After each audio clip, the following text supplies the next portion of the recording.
各位標迷你哋好啊，又係我 number 7 Watch 豬仔，咁啊嚟到星期六嘅中午啊12點零鐘，咁豬仔咧今日咧就有屋企人生日啦，所以會早啲走啊嚇，去飲去呢個聚餐。咁啊嗱豬仔咧就馬不停蹄啦嚇，同供應商咧一開年啊嚇2025一開始啊就傾咗好多超筍嘅優惠，咁啊 for 我哋 channel 嘅標迷。咁而今日第二隻嘅超筍優惠咧就係一隻Citizen 嘅藤壺傳說，咁啊豬仔好耐都冇介紹過最 original 呢隻顏色啊！對上一次咧，對上幾次都係介紹煙燻黑色嘅。咁啊，其實咧藤壺傳說咧講呢個最原裝、最原汁原味咧，就係我手上面呢一隻藍色標盤、藍色 bezel 圈，再配搭埋呢個鈦合金標帶，超級鈦。咁啊嗱，其實藤壺傳說咧嚇呢個藤壺嘅故事咧就係1983年嘅時候發生㗎。1983年咧就喺澳洲長礁海灘啦，咁啊有個專業嘅潛水泳客咧就喺呢個海底咧游水潛水嘅時候咧打撈到一隻手錶喎，咁而呢隻手錶咧就係我手上面呢一隻嘅古代版係啦，咁我手上面呢隻係復刻版嚟嘅，就係一隻藤壺傳說啦。當時咧打撈上嚟咧隻錶咧係長滿咗藤壺啊！成隻手錶咧喺表面咧、外面咧、錶殼嘅位置、錶帶位置都長滿咗藤壺。咁啊，估計佢咧，專家估計佢咧已經喺海底咧沉睡咗一段時間㗎啦。但係咧，居然咧清理咗藤壺之後咧，隻錶係完全正常操作啊！咁就係我手上面呢隻復刻版嘅藤壺傳說。咁啊，呢一隻咧就係咧擁有搭載住呢個星辰9051嘅 High-Bit 高頻機芯。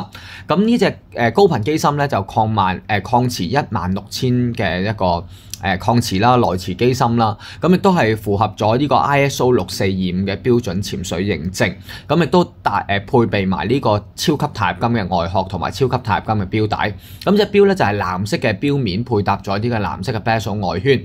嗱，好多人咧都會問豬仔一個問題：星辰嘅9系機芯同 6R 嘅35或者 6R 嘅55係點樣比較咧？嗱，一般咧 6R35 咧就係講緊70小時動力儲能啦，6R55咧就係呢個72小時動力儲能。喺儲能時數方面咧，確實咧 6R 機芯會比較優勝一啲。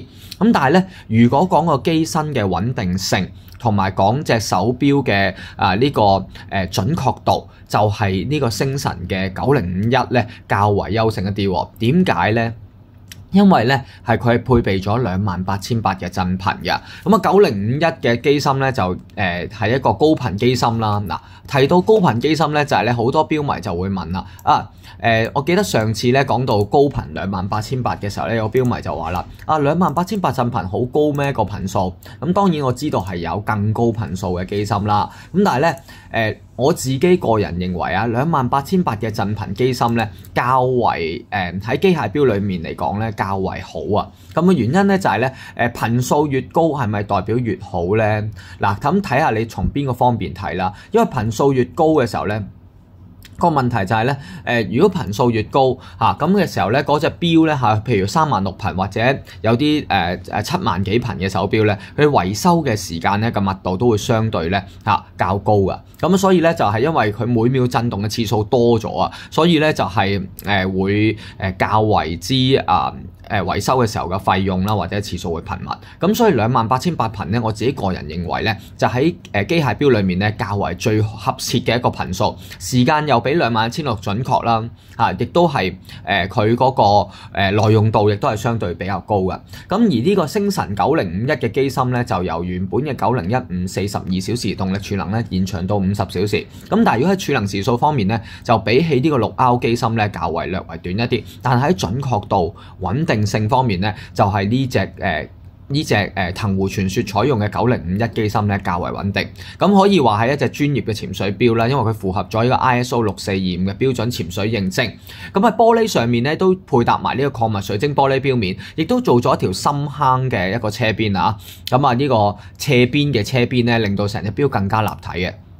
個 bezel 圈咧就做咗一個鋁片圈嘅，但係佢就做咗60 K 嘅。嗱，通常咧星辰嘅機芯咧都會做一個60 K 嘅單向式嘅潛水錶圈，就比較少做一個120 K 嘅。咁喺轉動嘅時候咧，個手感咧，如果我哋一般唔識潛水嘅人啦嚇，純粹講個手感咧，就120K 咧會比較 smooth 啲嘅我感覺，60K 咧就會冇咁 smooth 嘅。但係咧，如果真正一隻潛水錶咧，就會以60K 為標準嘅。個原因就係咧，因為潛水咧係以分鐘為單位嘅，而每1小時咧就有60分鐘，每1分鐘咧就有60秒。咁所以咧用60K 咧係會較為合切嘅。好啦，咁啊時針方面咧就用上咗一個 Benz 型嘅指針啦。咁啊夜光咧當然係有夜光啦嚇，因為一隻專業級嘅潛水錶點可能冇夜光咧？我一齊睇下個夜光先。咁啊時分針加埋呢個秒針加埋刻度咧，個夜光都非常之光亮喎。一齊 show 俾大家睇下。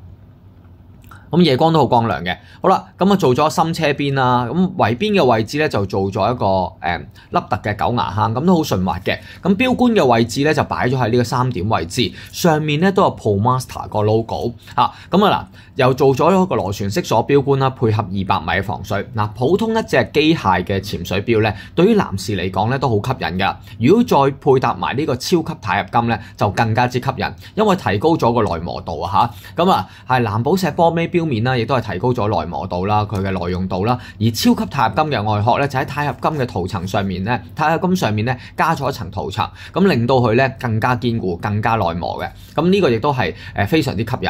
好啦，咁錶殼嘅位置咧都係做咗一個拉絲嘅花紋啦，錶帶都係做咗拉絲花紋。咁而個 ending 都係做咗實心嘅 ending。咁啊，最主要嘅原因咧就係咧，因為做拉絲花紋咧都係以一個工具錶作為考量啦，佢嘅設計，因為佢係一隻專業嘅潛水錶。如果做光身咧刮花咗咧，就會比較容易走光睇得到啦。咁而呢個做咗拉絲花紋咧就冇咁覺眼嘅，真係刮花咗都。咁啊正面咧就做咗呢個鋁片圈藍色啦。咁啊而錶盤都係做咗藍色嘅鋁片圈，做咗呢個藍寶石玻璃鏡嘅。好啦，咁錶扣方面我哋睇一睇啦，佢做咗一個咧專業嘅潛水延伸段，就唔係微調窿嚟嘅。咁我自己就好欣賞呢個潛水延伸段，撳住個掣咧，你見佢一拉咧就可以褪動呢個，可以調節到呢個寬度啊嚇。咁其實咧佢個用意咧本身咧係攞嚟作為潛水着喺潛水外衣用嘅。咁但係咧就係呢個錶扣咧就可以咧作為咧夏天啊冬天嘅時候咧可以自己調節呢個長度啊。咁一個 double lock 嘅錶扣啦，有個潛水延伸段嘅，咁亦都係做咗鈦合金嘅，打開咗咧都係做咗厚橋添喎嚇，做咗 Titanium 嘅厚條。咁裏面都寫住 Titanium 嘅。好啦，不過咧要彈嘅地方咧就係咧呢個位置啊，呢個轉接位啊，呢邊呢個轉接位嗱，呢個轉接位咧就係咧佢呢個冚位咧嚇，連接住錶帶呢個冚位咧，佢就冇一個活動嘅，佢係 fix 咗嘅。咁變咗咧，如果你嘅手好細嘅話咧，佢就會有少少翹起咗喺呢個位。咁啊唯獨是咧有少少美中不足。咁啊永遠都係咁啦。凡事咧都手錶咧凡事都冇完美嘅，我覺得當隻手錶完美設計嘅時候咧，價錢又唔完美，所以咧每一次咧有唔完美嘅手錶有一個缺陷美咧，就留待下一次咧機會咧，我哋買另外一隻手錶。咁所以咧我自己覺得冇問題嘅嚇，呢個小問題嚟嘅啫。好啦，咁我睇埋錶底先。嗱，錶底咧就做咗一個螺旋式鎖嘅底蓋喎。咁我睇下個底蓋啊。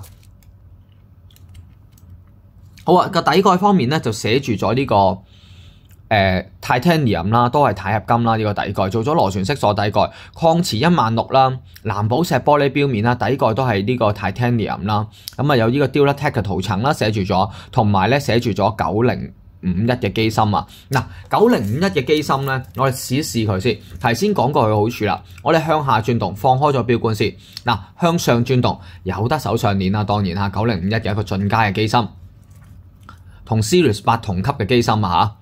咁當然 Series 8大家都知道啦嚇，價錢會比較高一啲嘅，進階一啲嘅。咁但係今日咧呢一隻咧雖然搭載住呢個同等嘅機芯，但係咧都有超順優惠，所以大家記得睇到尾啊。咁我向下轉動，順時針方向校時間，嗱校嗰個手感好緊緻嘅。好啦，向上轉動校入嚟。輕微嘅嗒嗒聲，一格格跳嘅，校完晒之後撳住佢，向上轉動鎖翻個錶冠。嗱，雖然佢冇護冠位啊，但係個錶冠都好紮實嘅嚇。咁呢個亦都係藤壺嘅呢個高質量啦嚇，表現咗。好啦，咁啊嗱，呢個手錶咧好輕身，雖然佢唔屬於細錶徑，但係因為用咗鈦合金嘅關係啦，亦都係好輕身嘅。成隻手錶咧大概講緊100個 gram 鬆啲嘅啫。咁試下磅一磅嘅重量，嗱42M 嘅錶徑，咁啊重量方面咧就110個 gram，110個 gram 嘅。好啦，至於直徑方面咧，睇下係咪 42M 先嗱，佢官網顯示就 42M 嘅標徑，咁我度下直徑先嗱，直徑咧就 40.8M 嘅標徑，咁我啤數圈咧就 40.9， 即係41左右啦。厚度方面咧就 12.2mm 嘅厚度，而甩土甩咧就去到 48.6。好啦，試下戴上豬仔 14.8cm 嘅手環嗱，佢呢隻藤壺傳說咧嘅建議零售價咧就7,980蚊嘅，咁豬仔咧就同供應商爭取咗個超筍優惠，就有3隻嘅嚇，咁有幾筍咧？講緊係49折啊，49折，咁啊幾多錢咧？跌穿4,000蚊，3,988。3,988，咁下個星期咧仲有2隻翻，呢一隻就唔俾得你啦，因為有個標迷咧已經先拔頭籌咧揀咗呢隻手錶啦。咁其實咧，因為佢已經心儀咗好耐啦，咁啊，但係而家咧就趁住有個超筍優惠咧，就即刻入手啦。因為咧可以喺4,000蚊之內買到一隻咧高頻嘅潛水嚇呢隻專業嘅潛水錶，符合咗 ISO 6425嘅標準潛水認證嘅一隻，同 Series 同級機芯嘅一隻藤壺傳說。咁好啦，咁包翻呢個普通嘅星辰盒啦嚇，咁有翻呢個吊牌啦、保用證啦、收據1年保用嘅。咁呢隻藤壺傳說3,988快閃優惠。咁好啦，如果中意嘅你、心動嘅你，千祈唔好猶豫啦，盡快揾豬仔，好唔好啊？咁因為超筍價錢嚇3,988，希望你中意我推介啦。我哋下集見啦。咁呢隻藤壺傳說 Citizen 今日嘅快閃第2隻優惠。